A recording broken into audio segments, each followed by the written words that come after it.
Guys, Tim Enlow here. One thing that a lot of folks do enjoy in their garden is squash. Squash is actually part of the same family that zucchini is a part of, cucumbers, pumpkins if you enjoy pumpkins in the fall, things of that nature. And I love growing squash. As you can see, we've got a lot that's come in here today.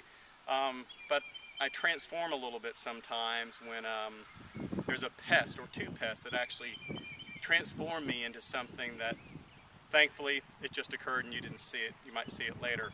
But today we're going to show you a squash bug and what the squash bug does to beautiful plants like this.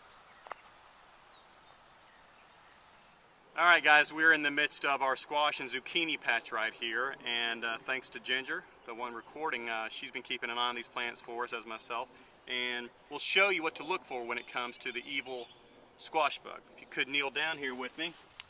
This is a squash plant, and you'll notice these cluster of eggs. And as soon as these little boogers hatch, they grow into squash bugs, and then the squash bugs have a needle-like mouth, injects into this hollow stem right here.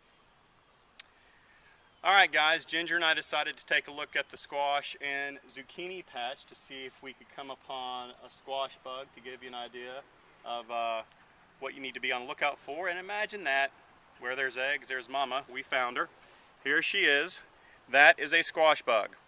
They do not bite, so people don't freak. Yes, they're disgusting to look at, but these are the squash bugs. And if you notice that little pointed mouth right there, they basically inject that into a plant and pull out the chlorophyll, much like a mosquito pulls the blood out of you and I. These are impossible to kill. I have turned into a unique creature myself, and it's not a pretty sight trying to kill these. So keep an eye out for these. They'll take out your zucchini, your squash, your pumpkins, cucumbers. I've even found them on watermelons, if you can believe that. Number one enemy, the squash bug.